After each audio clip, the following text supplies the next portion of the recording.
اس طرح کے ٹیکٹکس جو ہیں یہ یا ڈھونگ جو ہے یہ زیادہ دیر چلنے والے نہیں ہیں ناظرین۔ اچھا ناظرین، جنگ بندی کا دنیا میں ایک طے شدہ اصول ہے کہ جنگ میں فاتح کی شرائط مانے بغیر کبھی بھی جنگ بندی نہیں ہوتی، وہی میں اپنی بات دہراؤں گا۔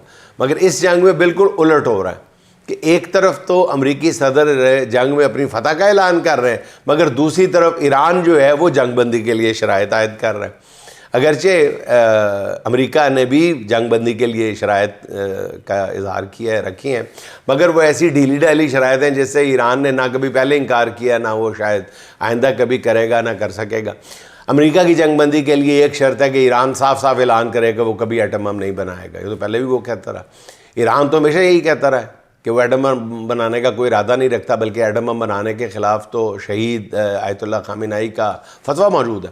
امریکہ کی دوسری شرط یہ ہے کہ ایران اپنی افزودہ یورینیم جو عالمی توانائی ایجنسی کے حوالے کر دے، جتنا بھی یورینیم اس نے انرچ کیا ہوا ہے، افزودہ کیا ہوا ہے، جبکہ ایران کا موقف ہے کہ اس نے جو یورینیم افزودہ جو ہے وہ کیا ہی نہیں ہوا، انرچ کیا ہی نہیں ہوا، تو اس لیے کہ حوالے کیا کریں، پھکی کیا حوالے کر دیں، عالمی ایجنسی کے حوالے کیا کریں، ہم نے تو کچھ کیا ہی نہیں ہوا، انرچڈ یورینیم ہمارے پاس ہے ہی نہیں ہے۔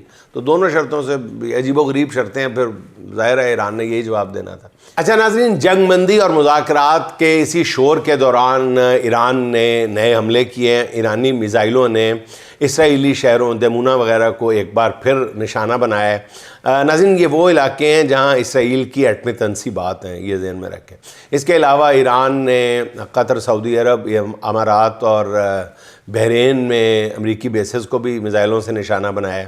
یہ حملے بیلسٹک میزائلوں سے کیے گئے ہیں۔ پاسداران انقلاب کا کہنا یہ ہے کہ اب تک کی جنگ میں انہوں نے اپنے سب سے خطرناک ہتھیار استعمال ہی نہیں کیے، آنے والے دنوں میں یہ ہتھیار بھی میدان میں اتارے جائیں گے۔ اس سے اندازہ لگایا جا سکتا ہے کہ ایران نے طویل جنگ کی تیاری کی ہوئی ہے یا سوچ رکھا ہے۔ اچھا ناظرین، اب تک کی جنگ میں ایران اس قدر آپ سوچیں کہ پر اعتماد کیوں ہے، اس کے جو کانفیڈنس نظر آ رہا ہے، اس کے پیچھے وجہ کیا ہے؟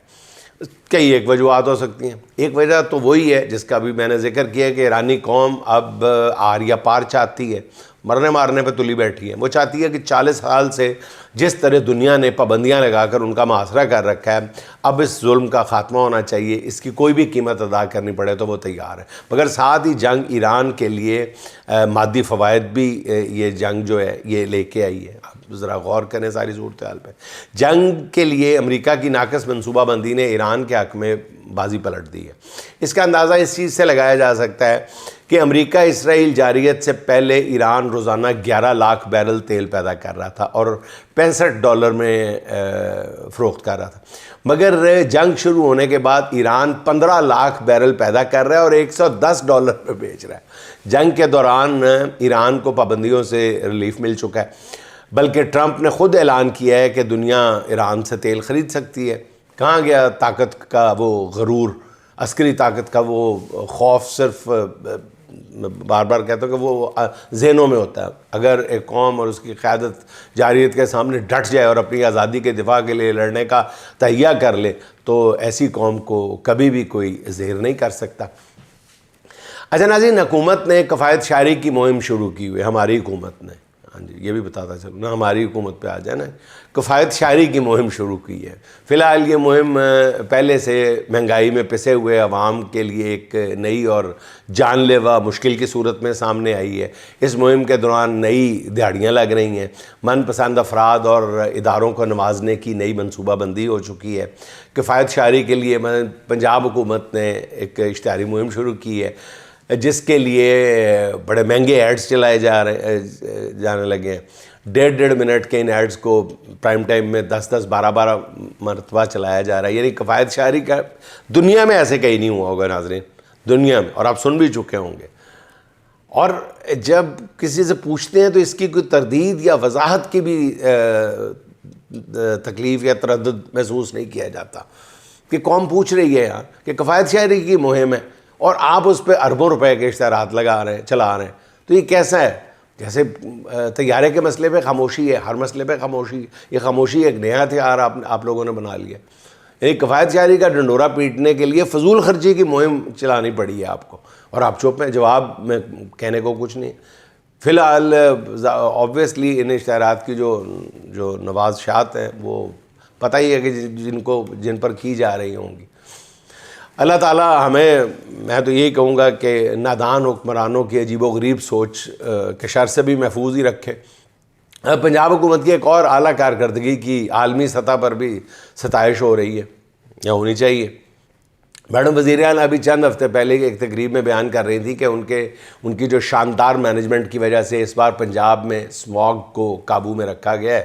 مگر خبر رساں ادارے روائٹر نے خبر دی ہے کہ پاکستان 2025 میں دنیا کا سب سے زیادہ اسموگ سے متاثرہ ملک رہا.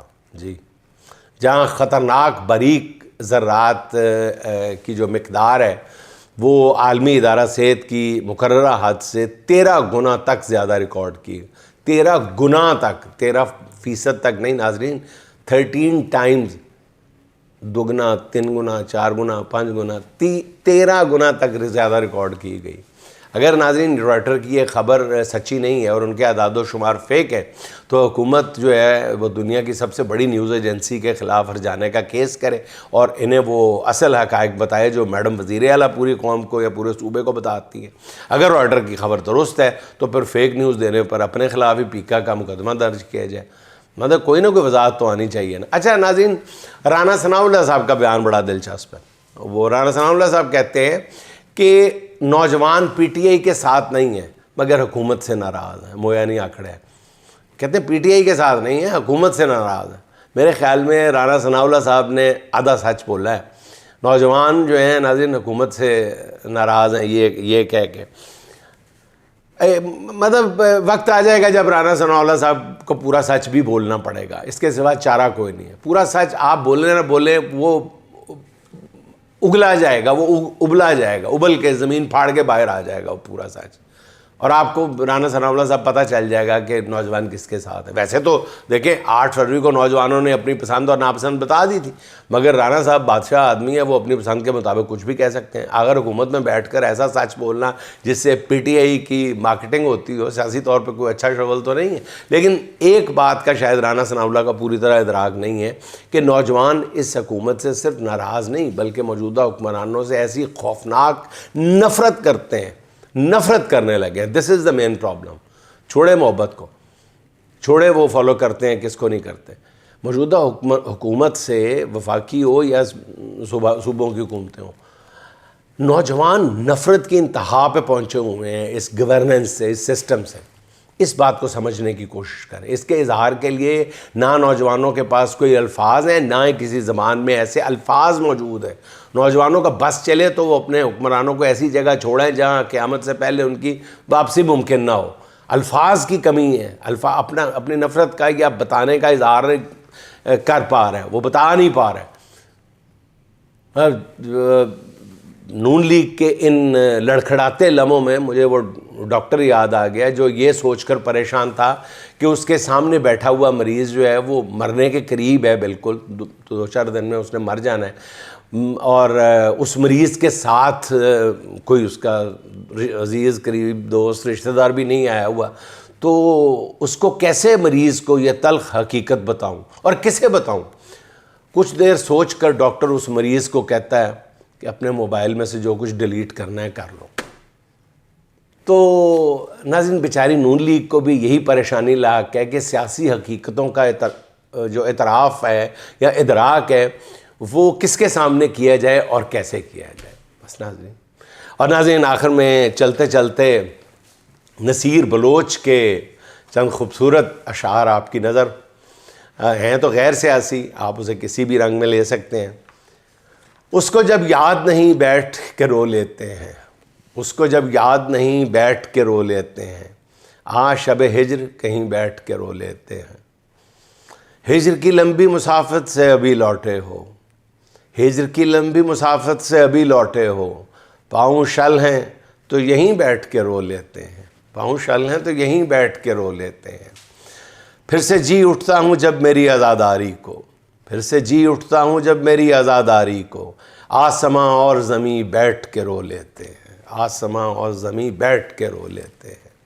تھام کر مجھ سے کہا فاقہ زدہ ہاتھوں نے، تھام کر مجھ سے کہا فاقہ زدہ ہاتھوں نے، گھر میں بچے ہیں یہیں بیٹھ کے رو لیتے ہیں، گھر میں بچے ہیں یہیں بیٹھ کے رو لیتے ہیں، ہر جگہ رونے کے آداب نصیر اپنے ہیں، گاؤں ہے شہر نہیں بیٹھ کے رو لیتے ہیں، گاؤں ہے شہر نہیں بیٹھ کے رو لیتے ہیں۔ ناظرین خوش رہیں، خوش رکھیں، آپ سے ملاقات ہوگی انشاءاللہ اگلے ولاگ میں۔ اللہ حافظ۔